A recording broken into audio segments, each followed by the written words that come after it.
Magandang adlaw everyone! Welcome to CORRdapya TV. For those who don't know me yet, my name is Cor and I am your business nurse from Southeast England.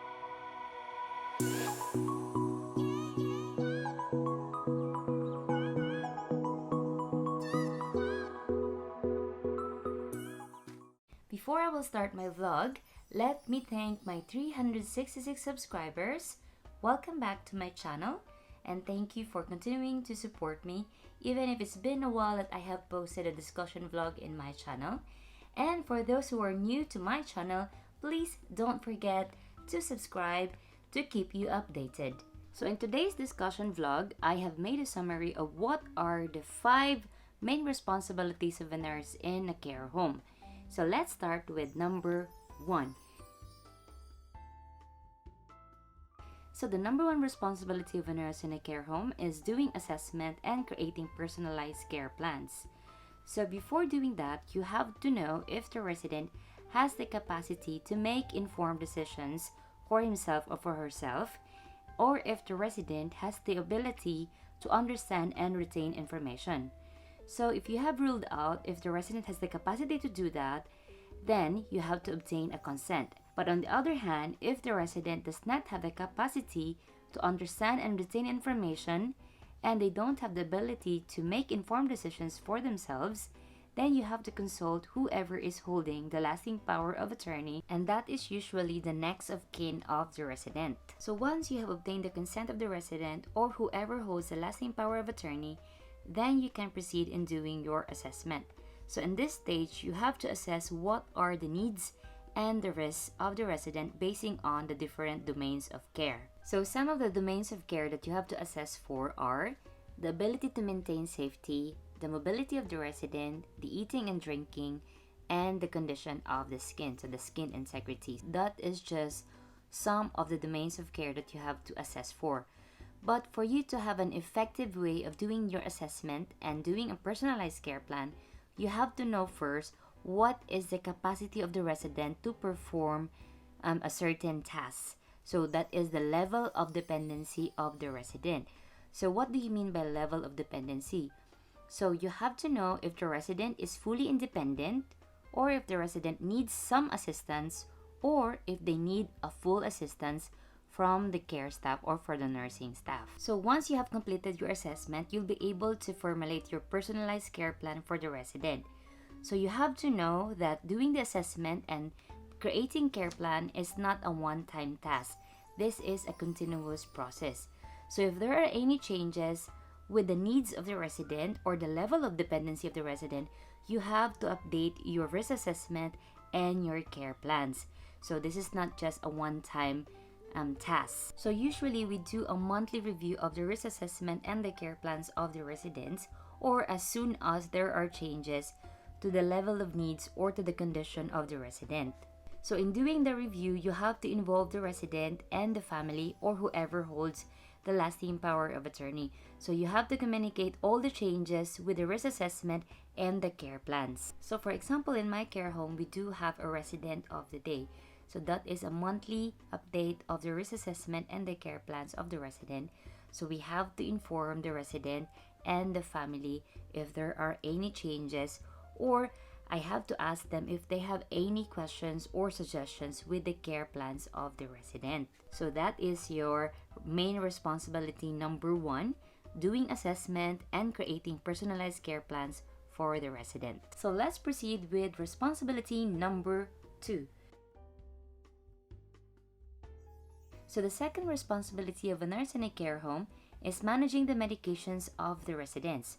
So this responsibility entails for you to do the administering of the medication, the ordering, receiving, the checking, the cycle change, medication audits, and destroying of the medications. You have to bear in mind in doing your medications, you have to observe the NMC guidelines and the NICE guidelines, or the National Institute for Health and Care Excellence. So doing the medication is one of the highlights of your responsibility as a nurse in a care home. And it is the most crucial responsibility as well. So you have to be really cautious when you do your medication, because once you make an error, you will put the resident's health at risk. When it comes to documenting your medication, is either done electronically or by paper. In our case, in our care home, we do both. So we do have an electronic device to record if we have given the medication of the resident, and we also have a paper trail. So each resident has a medication administration record, or what we call MAR sheet. So in this sheet, this reflects the name of the resident, the birth date of the resident, the prescribing doctor, the room number, the allergies, and the adverse reactions of the residents. And of course, all of the prescribed medications of the resident are reflected in the MAR sheet. So in the medication sheet, you will be able to know if the medication has been taken or refused by the resident, and it also reflects what is the current balance of the medication. So in my practice in our care home, we check the quantity of the medication before dispensing the tablet or any kind of medication, and after we have administered the medication. So this varies company to company depending on their medication policies. The medications of the residents are being reviewed by the GP in a periodic manner. So it's either every 3 months or every 6 months, or if there are changes with the health condition of the resident. So the third main responsibility of a nurse in a care home is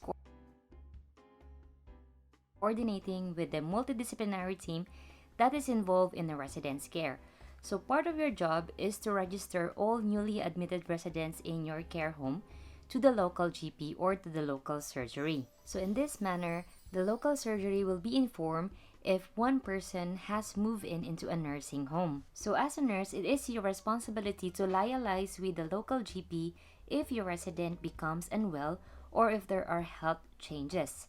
If it is an urgent health condition or deterioration, you have to phone the ambulance team or 999. So some of the health conditions that require urgent attention by the ambulance team, that's why you have to phone 999, are stroke, heavy bleeding, or injuries that are sustained from an accident like fall. That is why it is important that you have a good clinical eye for you to determine any changes in your resident's condition. Any other concern about the resident that is beyond the scope of your general practitioner or your GP has to be referred to the other healthcare professionals. So for example, if you have observed any change or deterioration in the mobility of a resident, then it has to be referred to the physiotherapy team. And if you have residents with complex wounds that are not responding to basic wound dressings, this have to be referred to the tissue viability nurse or the TVN. So there are a lot of healthcare professionals that are involved in the resident's care. So if you have concern with the decline in cognition, you can refer it to the GP, so they can refer it to the mental health team.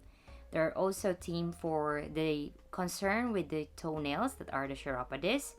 There's also podiatrists, there are diabetic nurses. So it depends on what is your concern about your resident. So that is your third responsibility as a care home nurse, coordinating with the multidisciplinary team that is involved in the resident's care. So your fourth responsibility as a nurse in a care home is documentation and communication. So I put two responsibilities in one number because they are both related to each other. So all of the responsibilities that I have mentioned from number 1 until number 3 all boil down to your responsibility number 4, which is documentation. So everything that you have done, like doing the risk assessments, creating personalized care plans, managing the medications, and doing some referrals or coordinating with the other multidisciplinary team, have to be documented. The documentation is either done digitally or manually. It depends on the documentation system that is in place in your care home. So you have to keep in mind, if it's not documented, it is not done. When it comes to communication responsibility, it has something to do on how you communicate with the residents, with their families, and with other healthcare professionals. So this involves attending to phone calls and emails. So for example, if there are changes with the condition of the resident, you have to update their families or the next of kin, and you can do it via phone call or by sending an email. And when it comes to sending referrals, you can also do it electronically by sending an email. So you really have to practice your communication skill when you want to work in a care home. Having a good communication between you, the resident, and their families or the next of kin, and with other healthcare professionals will help build a harmonious and caring relationship that would benefit the resident. The fifth responsibility of a nurse in a care home is micromanaging people.